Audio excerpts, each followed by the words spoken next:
Today's case examines the horrific murder of a 93-year-old woman that lived on East Summers Street in Eaton, Ohio. The case was an odd one, as it was over before it had even begun. The victim was found in the bathtub and had died by drowning. The killer was the same person who had reported it. As the investigation began, the major question wasn't who killed this woman, because the murderer had turned herself in. So, with the killer's identity out of the way, the burning question for the detectives was why? Why was the victim's killer her very own granddaughter? This is the ghastly case of Heidi Michelle Matheny. Before we start, we would like to send our deepest sympathies to the loved ones of Alice J. Matheny.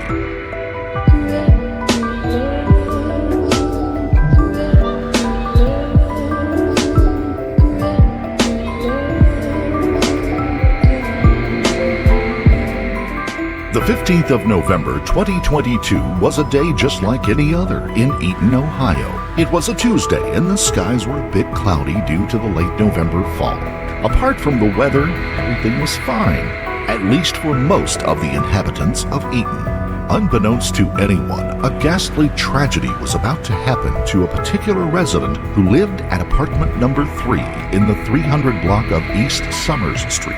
Her name was Alice J. Matheny, and she was 93 years of age. Alice had spent much of her day, as she usually did, with her granddaughter, Heidi Michelle Matheny. Heidi lived about 4 minutes away at number 35, 310 West Spring Street in Eaton, and she often visited her grandmother. This time, Heidi took her grandmother out to get some ice cream. Their visits primarily consisted of Alice complaining about her many problems while Heidi would sit and listen. Soon after that, they returned to Alice's home. When the visit was nearing its end, Alice stood up to wash the dishes. She filled a sink with warm soapy water, and as she leaned over the sink, Alice suddenly felt a strong hand forcing her head down into the water. There were absolutely no records of a quarrel, a disagreement, or a fight earlier in the day, but for some bizarre reason, Heidi, her granddaughter, had decided to drown her in the kitchen sink. Alice struggled and fought to be free, but Heidi firmly held her down as Alice gasped for air. The struggle ended once Alice became motionless. Heidi then took her grandmother's face out of the sink and she dragged her body to the couch. As she laid there, Heidi noticed some spittle, or bubbles as she called it, forming at her grandmother's mouth. Heidi assumed that Alice might still be alive, so she took the extra step to ensure that Alice was dead. Heidi started by going to the bathroom to fill the bathtub with water. When the tub was full, she dragged Alice's body to the bathroom, removed her clothes, and placed her in the tub in a bid to properly drown her. Heidi had placed Alice's motionless body face up, so she pressed down on her grandmother's chest to keep her submerged. However, Alice's body kept floating to the top. Heidi held Alice in the tub for 15 minutes to make sure she didn't survive. With her grandmother now lying dead in the bathtub, Heidi climbed out of the bathroom window and walked to a police station to tell them about the horrific atrocity she had just committed. So what's going on?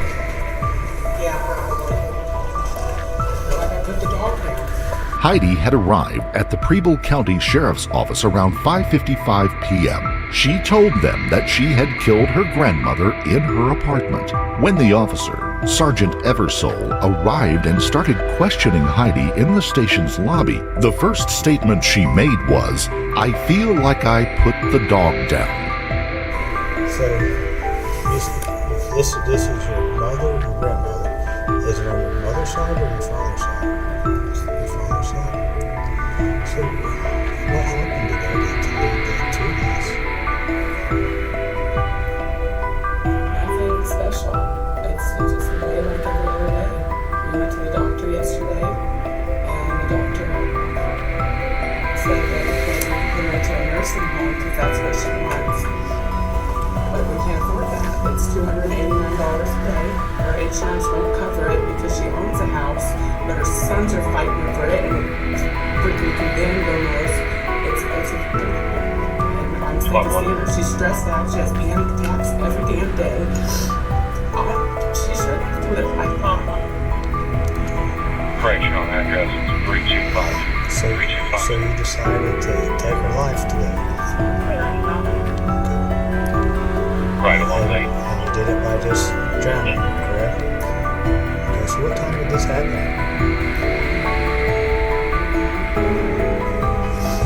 Walking up here?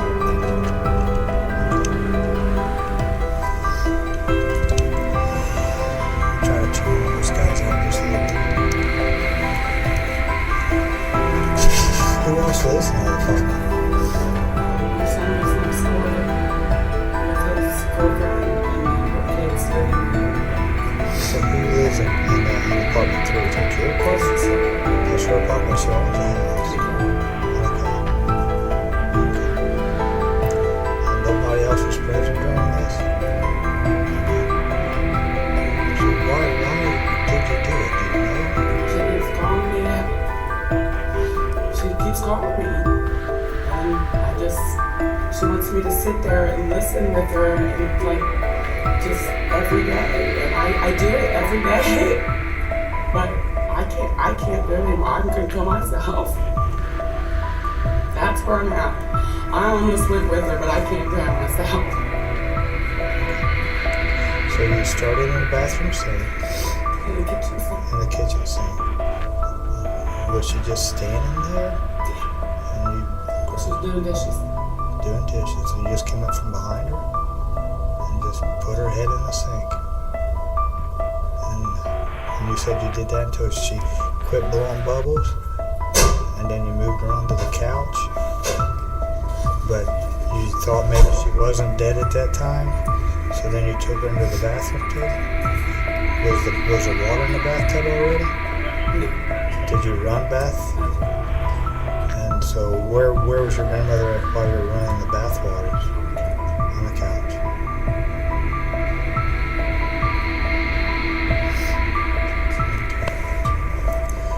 So after you filled up the water, how much water did you put in there? And then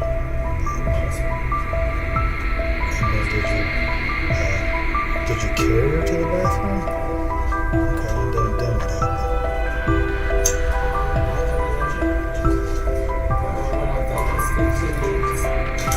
Face up or face down? Face down. What, was her whole body in the tub or just part of it? Okay. And then what happened after that? Okay, so she's in the bathtub. Is that correct? Okay.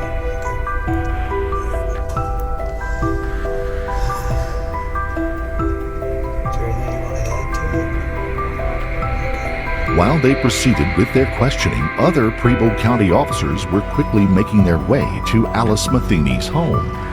The officers arrived at the scene around 6 p.m. to find a deceased Alice J. Matheny lying in the bathtub. The crime scene was examined and the forensic team took items that included a jitterbug cell phone, a holiday throw, pink slippers, kitchen utensils, a white teacup, knives, and plastic storage containers. An autopsy revealed that Alice had a fractured sternum and rib, as well as multiple bruises on her neck and arms. Detectives stated the fractured sternum and rib were caused during the struggle, and the bruises on the neck and arm were caused when Heidi was forcefully holding her down in the kitchen sink. After thoroughly investigating the crime scene, the officers made their way back to the station to carry out a proper interrogation. Heidi had already given a brief statement during the initial questioning, citing the fact that she just had enough and didn't want to take care of her grandmother anymore. They believed there was some sort of aggravation or fight that led to the unfortunate outcome, and they hoped that the interrogation would reveal just that. The interrogation began with the officer getting Heidi to recall the murder. I went up to the dentist. She offered to do the best she can with us if I could. You're at the sink, right? Yeah, and I just lost my shit. Okay. Now let me ask you. What? Be a moment. Okay. We got tissues and.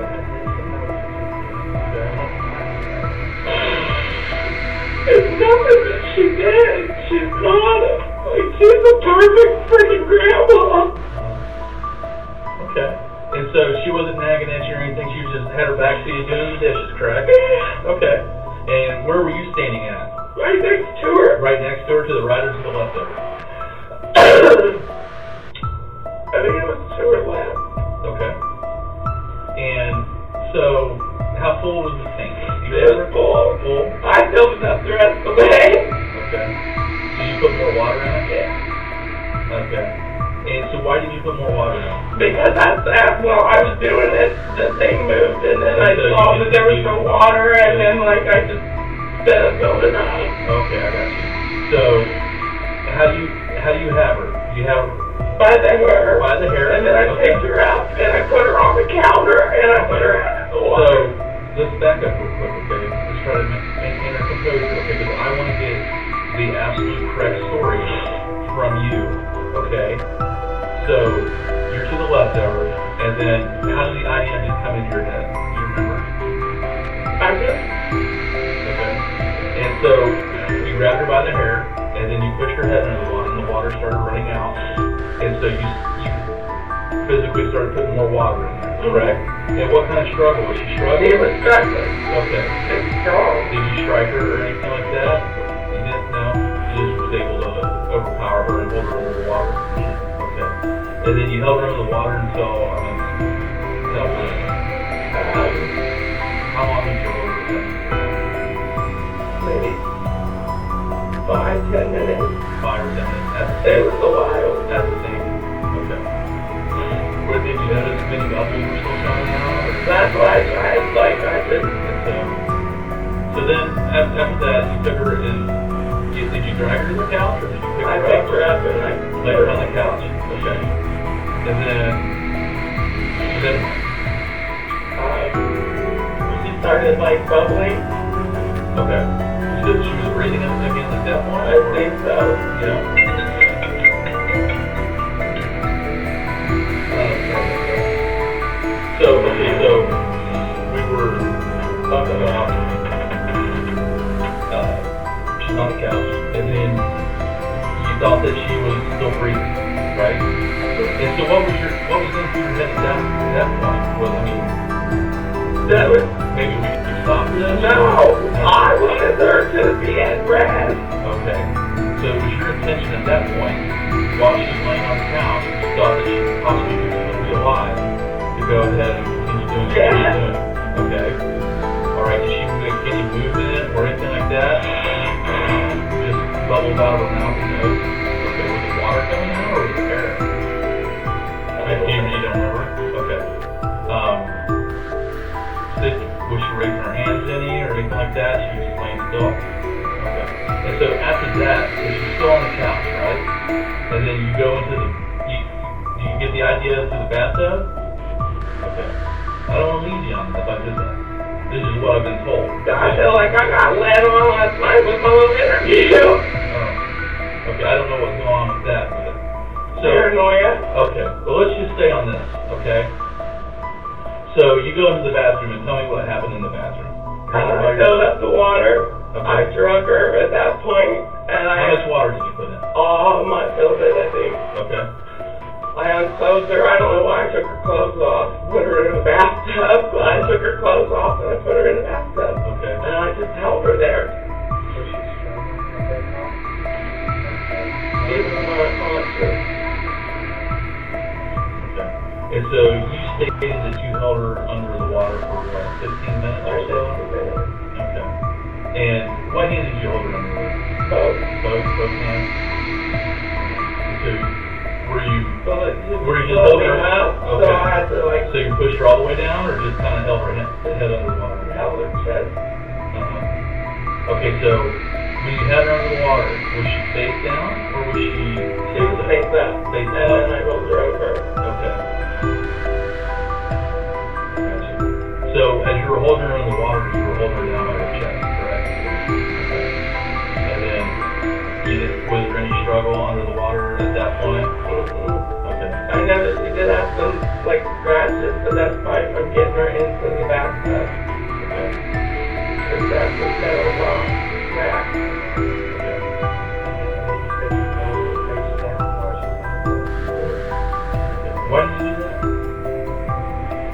Because I left. I mean, why did you roll over? Because she kept floating back to the top. Why was the window open? Because that's where I left. Why did you let the window? Because I believe that's what it is. Because I wanted to come straight here. You'd notice during her recollection that Heidi is rocking back and forth at intervals. Heidi's rocking isn't random, as studies from neuroscience experts have revealed that this behavior could be a sign of a more serious mental health condition, such as bipolar disorder, schizophrenia, depression, or obsessive-compulsive disorder. These studies also state that rocking back and forth can be a warning sign or a reaction to mental distress, as most people with mental health disorders may exhibit this behavior. Experts believe the rocking motion is a self-soothing mechanism. Sometimes this movement might seem excessive, just like it was during the interrogation, as if it had no real purpose. However, detectives and investigators would later confirm that Heidi had been struggling with mental illness. Apparently, Heidi had also received a telehealth call the night before regarding her mental health. These mental health issues also ran in the family. Both her mother, Holly, and her grandmother, Alice, had suffered from these issues. After a deep background check, it was discovered that these mental health disorders played a significant role in the domestic dispute complaint on Heidi's criminal background, a disorderly conduct conviction that stemmed from an incident involving her mother, who, as stated before, also suffers from mental illness. Some detectives strongly believe that Heidi's mental health condition caused her erratic behavior. During the interrogation, it was clear that Heidi loved Alice, referring to her as the perfect grandmother. However, the question still remained: why kill the perfect grandmother? As I said earlier, the authorities weren't convinced that the story Heidi had told them about being tired of taking care of her was the complete story. The detectives speculated there must have been another angle to this incident. They also believed that the act must have been premeditated or instigated due to an aggravation, and they focused on that in the following minutes of the interrogation. So did you have intention to do this ever before you went over? I will admit that, like, me and her have discussed it. Like, she's like, come to me, and it was this point of hysteria. So, like, I dismissed it, and I kept dismissing it. She would be crying, having panic attacks, she'd just kill me. And, like, it's like, you know, I don't know how to go through that, but we had that emotional distress conversation. I mean, I know I'm a fucking nut, but, like, she gets upset too. Like, it's stressful and wondering, and I felt like she was, and this was a lot crossed my mind too. One day I was walking down the street and there's this dog, and it's a white old dog with my green hair, and I lived in Eaton at the time, and it was bobbing in and out of traffic on a 5-lane like freeway. I'm sitting there at the bus stop, so I run across the street and I pick up this dog, and it's biting at me and snapping at me because it's scared to death. I take it home with me, and it's like diarrhea, it's dehydrated, it's sick, it's stranded in Tucson, there's no humidity. So I take this dog to the vet, and the vet said that dog was just really old, and it probably left its home to go die. Like, that's probably what it did. So that's what I was thinking too, it's like she just... So were you thinking that before you went over there? That you needed to do this? Okay. Like I said, we were just going to sit down and eat ice cream, and then it just, bam.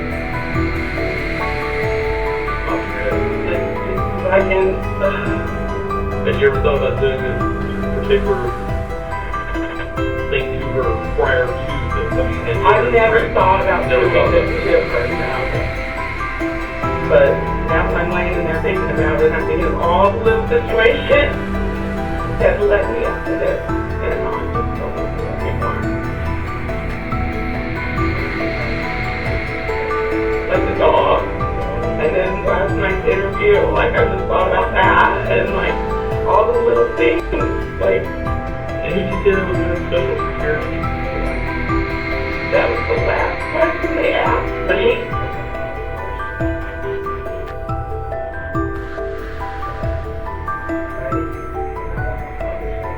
I don't want to be here anymore.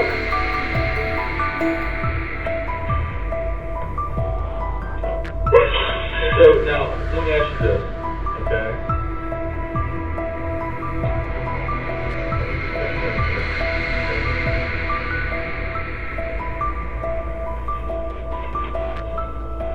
Is there anything else that you think I need to know about what that situation happened? I don't think so. Okay. Have you been aggravated with her? I'm not aggravated with her. I'm aggravated at the situation. She's got her son living next door, and the freaking What's his name? Rusty. And then there's little Paisley. She's a mad little brat that's filthy. It's like she goes in and out of the house, and she's just like my grandma is a princess. She was raised as a pretty princess. She, in her whole life, she's been well taken care of, wealthy, all those things. And she's got all this trash that all of a sudden shows up and moves in next door and comes walking in and out of her house, sitting all over shit, and it drives her up the wall. And she can't protect herself. She can't tell them to leave. She can't do anything, and it drives her crazy, and it drives me nuts because I just want to like get everybody out. But as soon as I leave, they're all right back here. And like the look on his face, he's so proud to do that to her. And it's fucking psychotic. And you live with him, too? I live with her other son and my mom on Fruit Street, and that's her house.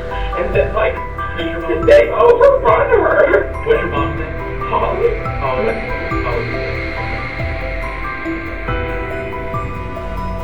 It's just, I feel like I'm in hell. During investigations, it was also revealed that Heidi had gone with Alice on a doctor's appointment the day before the murder. They were both told that Alice needed to go into a nursing home, which was what Alice wanted, but no one in the family could afford it, and Alice's insurance wouldn't cover it. At this point, Heidi knew she was going to be stuck taking care of Alice for the rest of her life. The weight of it all became overwhelming for Heidi, pushing her to a breaking point. In a moment of despair, Heidi made the dreadful choice to take Alice's life, believing it to be a mercy killing. Even when the officer tried to see if Heidi had any form of regret by asking her what her thoughts were after leaving the bathroom, Heidi stood by what she said. After you was walking out of the bathroom, what was your realization when you walked out of the bathroom? At least that she doesn't have to deal with this shit anymore. Would you say she's at peace? Did you have the realization that she I hope so. And I hate that I feel that way. Like, I hate that I feel that way. Well, I understand that. I'm trying to get you upset, but when I asked the question that when you say that you knew that she was at peace, did you understood that she was no longer alive, is that correct? I hope so. You hoped so, okay. And that was your intention, was to take her life.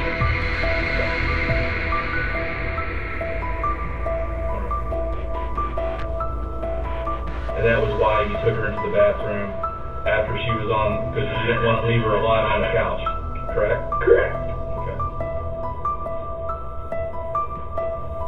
With those statements, the case was closed.